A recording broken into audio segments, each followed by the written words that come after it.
नमस्कार,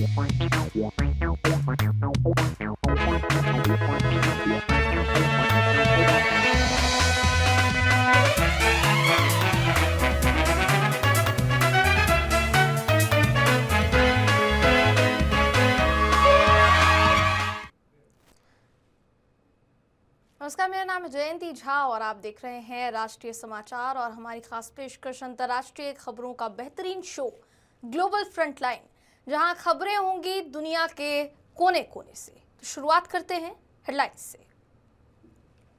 ईरान के बंदर अब्बास और अहवाज में जोरदार धमाके, 5 लोगों की मौत और कई घायल, सुरक्षा एजेंसियां जांच में जुटी। एप्स्टीन फाइल्स में पीएम मोदी और उनकी 2017 की इजराइल यात्रा का कथित संदर्भ भ्रामक, भारत के विदेश मंत्रालय ने किया स्पष्ट खंडन। बलूचिस्तान के कई शहरों में समन्वित हमलों का दावा, बीएलए ने सेना और आईएसआई ठिकानों को निशाना बनाया, सुरक्षा बलों की जवाबी कार्यवाही जारी।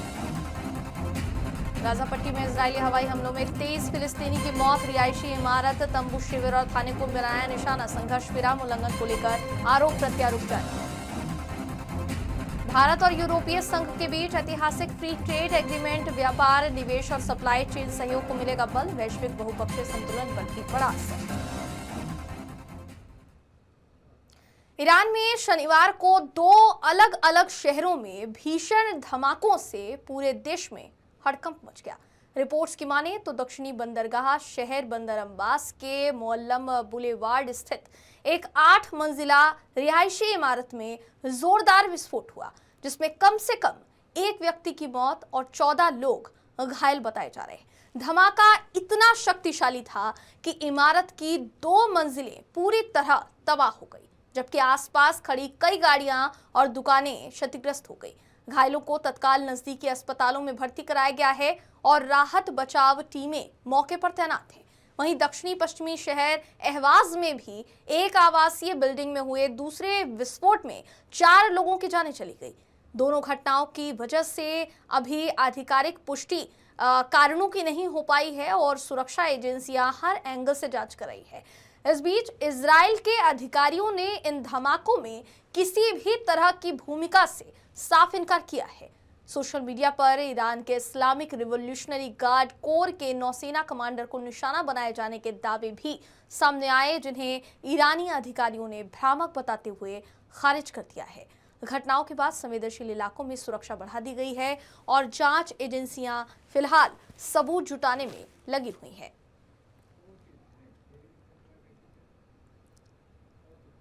भारत के विदेश मंत्रालय ने जेफरी एप्स्टीन फाइल्स से जुड़े उस कथित ईमेल के दावों को सख्ती से खारिज कर दिया है, जिसमें प्रधानमंत्री नरेंद्र मोदी और उनकी 2017 की इजराइल यात्रा का उल्लेख किए जाने की बात कही जा रही है। मंत्रालय के प्रवक्ता रणधीर जायसवाल ने बयान जारी किया है, जिसमें उन्होंने कहा है कि जुलाई 2017 में प्रधानमंत्री की इजराइल यात्रा पूरी तरह आधिकारिक और सार्वजनिक कार्यक्रम था, लेकिन कथित ईमेल में उससे आगे कई गई जो बातें हैं वो एक दोषी व्यक्ति की बकवास और निराधार कल्पनाएं प्रतीत होती हैं, जिनका वास्तविकता से कोई लेना देना नहीं है। वो ये भी कहते हुए नजर आए कि उन्हें पूरी तरह तिरस्कार के साथ खारिज किया जाना चाहिए। एप्स्टीन दस्तावेजों के नए सेट के सार्वजनिक होने के बाद इस मुद्दे पर राजनीतिक प्रतिक्रियाएं सामने आई हैं और विपक्ष ने इसे लेकर सवाल उठाए हैं। उधर अमेरिका के डिप्टी अटॉर्नी जनरल ने बताया कि कानून के तहत एप्स्टीन केस से जुड़े लाखों पन्नों के दस्तावेज, हजारों वीडियो और तस्वीरें जारी की गई है। हालांकि पीड़ितों की पहचान और चल रही जांच की सुरक्षा के लिए कई हिस्सों को ब्लैकआउट किया गया है। आपकी जानकारी के लिए बता दें कि अमेरिकी फाइनेंसर जेफरी एप्स्टीन पर नाबालिग लड़कियों की तस्करी और यौन शोषण के गंभीर आरोप थे और 2019 में जेल में उसकी मौत हो गई थी, जबकि उसकी करीबी सहयोगी गिस्लेन मैक्सवेल को इस मामले में दोषी ठहराकर लंबी सजा सुनाई जा चुकी है।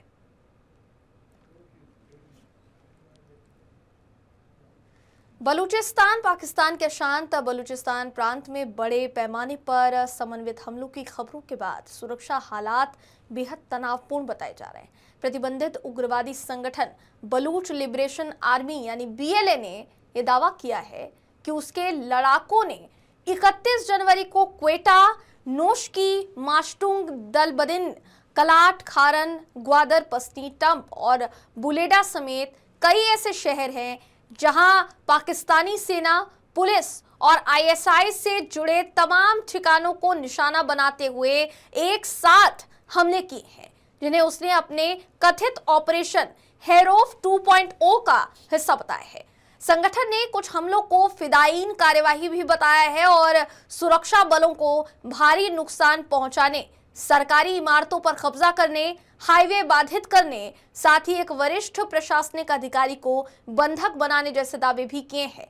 हालांकि इन दावों की स्वतंत्र पुष्टि अभी तक नहीं हो पाई है।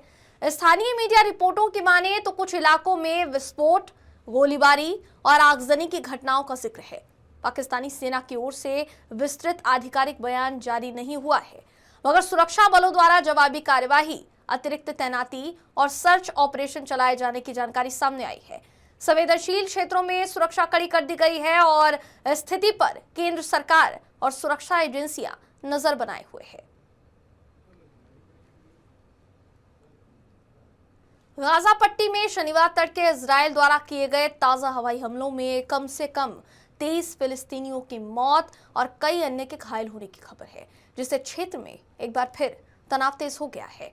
अस्पताल सूत्रों की माने तो हमले गाजा सिटी, खान यूनिस और दक्षिणी इलाके राफा के पास अलग अलग स्थानों पर हुए हैं, जहां एक रिहायशी इमारत, तंबू शिविर और एक पुलिस थाने को निशाना बनाया गया है। मृतकों में महिलाओं और बच्चों की संख्या भी शामिल बताई जा रही है।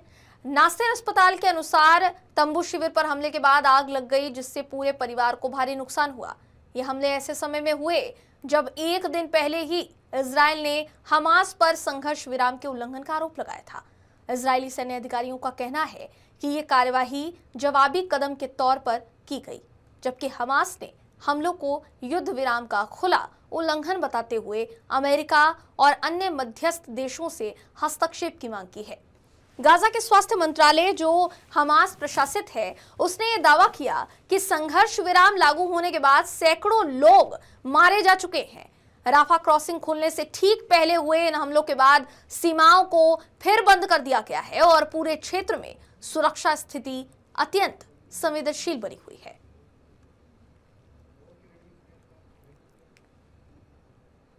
नई दिल्ली में भारत और यूरोपीय संघ के बीच फ्री ट्रेड एग्रीमेंट को लेकर ऐतिहासिक समझौते का ऐलान किया गया है, जिसे मदर ऑफ ऑल डील्स कहा जा रहा है।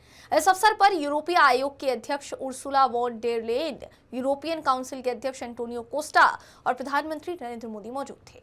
करीब 20 साल पहले शुरू हुई भारत ईयू बातचीत अब अपने अंतिम पड़ाव पर पहुंच गई है और ये समझौता न सिर्फ द्विपक्षीय व्यापार और निवेश के लिए, बल्कि वैश्विक आर्थिक और भू राजनीतिक परिदृश्य में भी अहम माना जा रहा है। विश्लेषकों के मुताबिक ये डील अमेरिका के प्रभाव के कमजोर पड़ने और बहुपक्षीय संस्थानों के बदलते परिदृश्य में भारत और यूरोप की बढ़ती रणनीतिक साझेदारी का संकेत है। कोपेनहेगन यूनिवर्सिटी की प्रोफेसर हैं रविंदर कौर। इनका ये मानना है कि ये समझौता इंडो पैसिफिक क्षेत्र में ईयू के बढ़ते जुड़ाव और अमेरिकी फर्स्ट नीति के पीछे हटने का प्रतीक भी है। व्यापारिक दृष्टिकोण से ये डील सप्लाई चेन को डी रिस्क और डाइवर्सिफाई करने, निवेश के अवसर बढ़ाने और तकनीकी सहयोग को मजबूत करने में मदद करेगी। पिछले कुछ महीनों में भारत ने यूके और न्यूजीलैंड जैसी अर्थव्यवस्थाओं के साथ भी समझौते किए हैं और ईयू इंडिया एफटीए से और व्यापक बहुपक्षीय व्यापार नेटवर्क से जोड़ता है। इस समझौते के वैश्विक प्रभाव के चलते विशेषज्ञ इसे वैश्विक अर्थव्यवस्था में बहुध्रुवीयता और रणनीतिक स्वायत्तता की दिशा में महत्वपूर्ण कदम मान रहे हैं, जबकि कई देशों द्वारा डी डॉलराइजेशन और नए गठबंधनों के निर्माण की प्रवृत्ति भी तेज हुई है। यह डील न सिर्फ भारत और यूरोप के व्यापार और निवेश के संबंधों को मजबूत करेगी, बल्कि वैश्विक राजनीति और आर्थिक संतुलन में अमेरिका के पारंपरिक प्रभुत्व को चुनौती देने की क्षमता भी रखती है। पूर्वी डेमोक्रेटिक रिपब्लिक ऑफ कांगो के रुबाया क्षेत्र में कोल्टन खानों में भीषण भूस्खलन ने सैकड़ों मजदूरों की जान ले ली और क्षेत्र में हाहाकार मचा दिया। भारी बारिश के बाद अचानक खानों की जमीन धंसने से कम 200 लोगों की मौत की पुष्टि हो चुकी है, जबकि लगभग 20 लोग गंभीर रूप से घायल हुए हैं। कई शव अब भी मलबे में दबे हुए हैं और बचाव कार्य लगातार जारी है। घायलों का इलाज स्थानीय स्वास्थ्य केंद्रों में चल रहा है, जबकि कुछ को 50 किलोमीटर दूर गोमा शहर में बेहतर चिकित्सा सुविधा के लिए भेजा गया है। प्रत्यक्षदर्शियों ने माना कि रुबाया की खदानें बेहद असुरक्षित तरीके से खोदी जाती हैं, जहां सैकड़ों मजदूर एक साथ काम करते हैं और सुरक्षा मानकों की अनुपस्थिति में ये हादसा हुआ है। ये क्षेत्र दुनिया की लगभग 15% कोल्टन की आपूर्ति करता है, जो स्मार्टफोन, कंप्यूटर और अन्य उच्च तकनीकी उपकरणों में इस्तेमाल होने वाले टैंटलम का मुख्य स्रोत है। M23 विद्रोही गुट इन खदानों पर नियंत्रण रखते हुए इस व्यापार से हर महीने लाखों डॉलर की कमाई करता है और इस भूस्खलन की घटना ने खदानों की सुरक्षा और मजदूरों की दशा पर कई गंभीर सवाल खड़े कर दिए हैं। स्थानीय प्रशासन और अंतर्राष्ट्रीय संगठनों ने तुरंत राहत और बचाव कार्य शुरू किया है, लेकिन मलबे में फंसे कई लोगों को निकालना अभी चुनौतीपूर्ण बना हुआ है। इस हादसे ने न सिर्फ मानव जीवन को भारी क्षति पहुंचाई है, बल्कि खानों में काम करने वाले श्रमिकों की असुरक्षा, असंरचित औद्योगिक प्रथाओं और विद्रोही समूहों द्वारा प्राकृतिक संसाधनों के नियंत्रण के खतरनाक पहलुओं को भी उजागर किया है। पाकिस्तान सरकार ने आज 7 भारतीय नागरिकों को रिहा कर भारत वापस भेजने का ऐलान किया है, जो लाहौर की केंद्रीय जेल में बंद थे। पाकिस्तान के पंजाब प्रांत के गृह विभाग द्वारा जारी आदेश के तहत इन कैदियों को आज अटारी बॉर्डर के रास्ते भारतीय सीमा सुरक्षा बल यानी BSF के सुपुर्द किया जाएगा। इस रिहाई निर्णय में पाकिस्तान के गृह मंत्रालय और नारकोटिक्स कंट्रोल मंत्रालय इस्लामाबाद की सहमति शामिल है, जिसमें भारत सरकार द्वारा संबंधित कैदियों की भारतीय नागरिकता की पुष्टि भी की गई है। रिहाई से पहले सभी कानूनी और कागजी औपचारिकताएं पूरी की गईं और कैदियों को कड़ी सुरक्षा व्यवस्था के तहत सीमा तक ले जाया गया। रिहाई किए जा रहे भारतीय नागरिकों में चंदर सिंह उर्फ छिंदर सिंह, गुरमीत सिंह उर्फ गुरमेश सिंह, जोगिंदर सिंह, हरविंदर सिंह, विशाल, रतनपाल और सुनील आदे उर्फ प्रसन्नजीत शामिल हैं।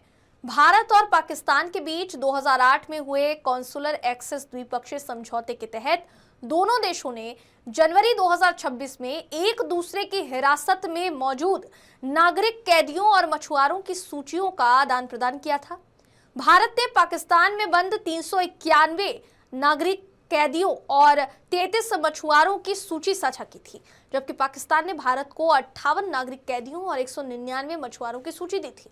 भारत सरकार ने लगातार पाकिस्तान में बंद भारतीय नागरिकों और मछुआरों की शीघ्र रिहाई और स्वदेश वापसी की मांग की थी, जिसमें 167 भारतीय कैदियों और मछुआरों की रिहाई, साथ ही 35 कैदियों और कॉन्सुलर एक्सेस की सुविधा देने पर जोर दिया गया।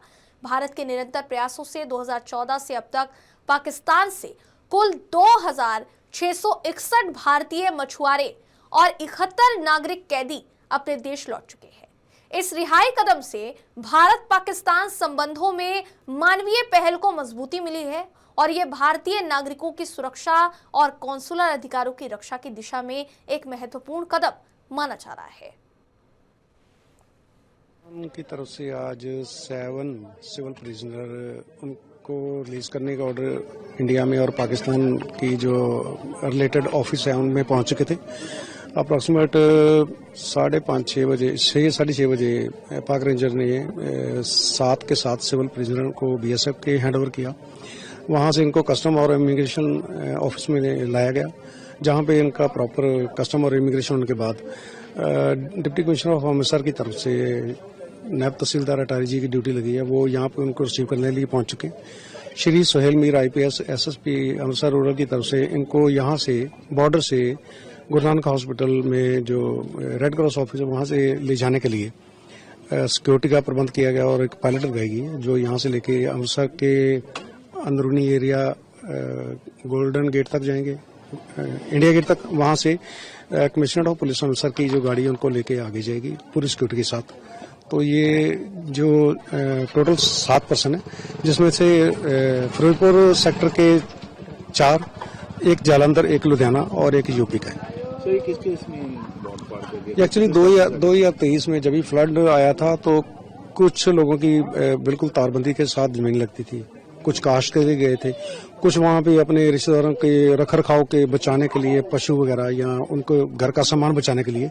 तो फ्लड रात को उसका दायरा बढ़ गया, तो उनको मालूम नहीं चला, तो फ्लड में ये निकल गए सारे। आज घर वापस आ रहे हैं, परिजन भी आए लेने के लिए? एक दो पार्टीज आई हुई उनके परिजन लेने के लिए, बाकी उनको शायद इंटीमेशन किया, वो हमारे संपर्क में नहीं है अभी, शायद वो भी आ रहे हैं।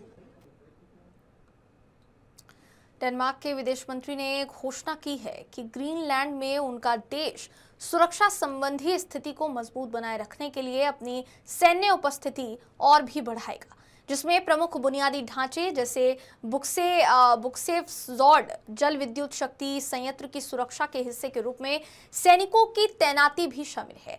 बुक्सेफजॉर्ड प्लांट ग्रीनलैंड की राजधानी नुक को बिजली प्रदान करने वाला सबसे बड़ा हाइड्रो इलेक्ट्रिक पावर स्टेशन है और इसकी रक्षा करना स्वायत्त क्षेत्र की स्थिरता के लिए महत्वपूर्ण माना जा रहा है।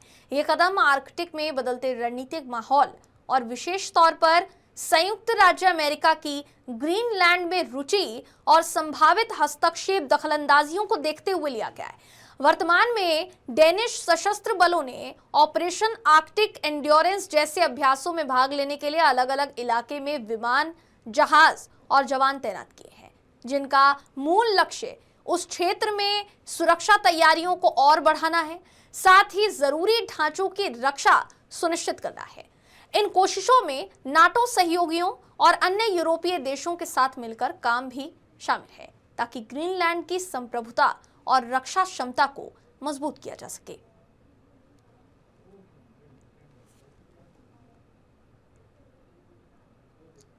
भारत अरब विदेश मंत्रियों की दूसरी बैठक में विदेश मंत्री डॉक्टर एस जयशंकर ने कहा कि आतंकवाद भारत और अरब देशों दोनों के लिए एक साझा और गंभीर खतरा बना हुआ है, जो क्षेत्रीय ही नहीं बल्कि वैश्विक शांति और स्थिरता को भी प्रभावित करता है। उन्होंने जोर देकर कहा कि सीमा पार आतंकवाद अंतर्राष्ट्रीय कानूनों, संयुक्त राष्ट्र के सिद्धांतों और स्थापित वैश्विक मानकों का खुला उल्लंघन है।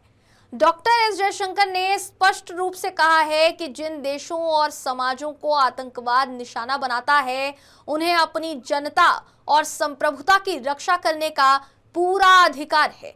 इसके साथ ही उन्होंने ये भी कहा कि आतंकवाद से प्रभावी ढंग से निपटने के लिए देशों के बीच खुफिया जानकारी साझा करने, वित्तीय नेटवर्क पर रोक लगाने और आपसी सहयोग को और मजबूत करने की जरूरत है।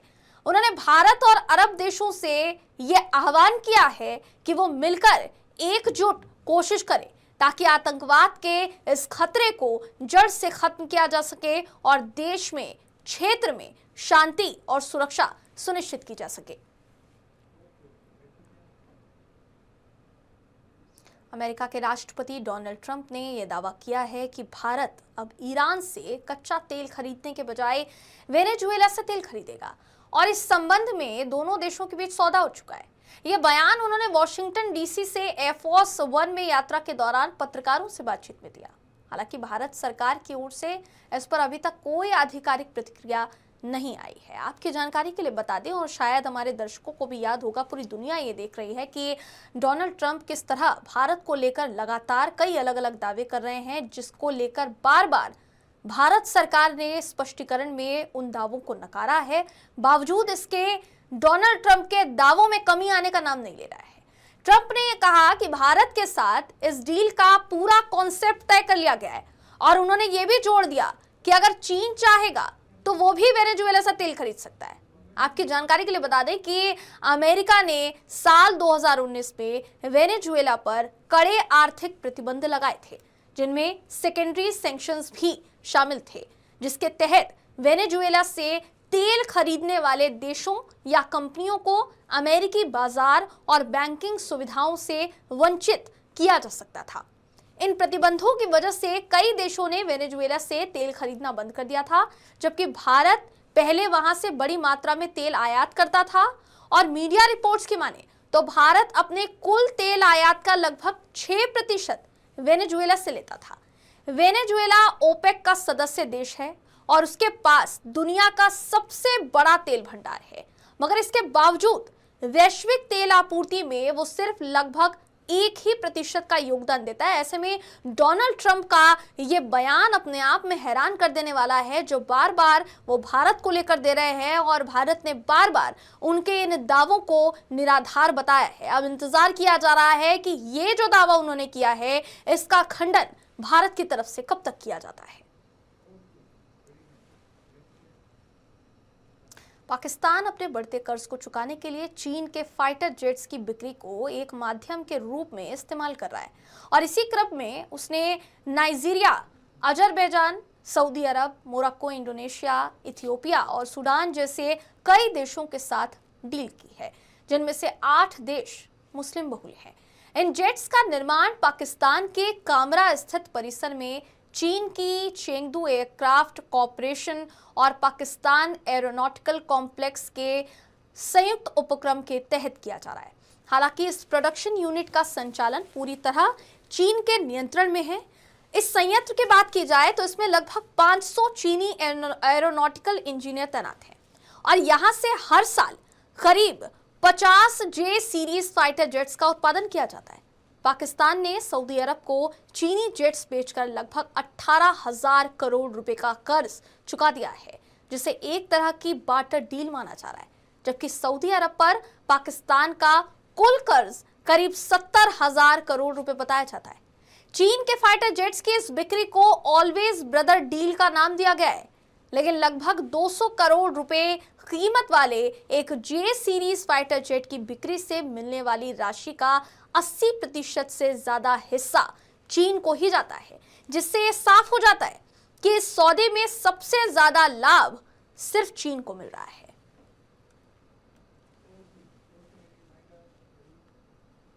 दुनिया भर से जुड़ी तमाम खबरों में आज के लिए बस इतना ही। ग्लोबल फ्रंटलाइन में फिर आपसे मुलाकात होगी अंतर्राष्ट्रीय खबरों के साथ। नमस्कार।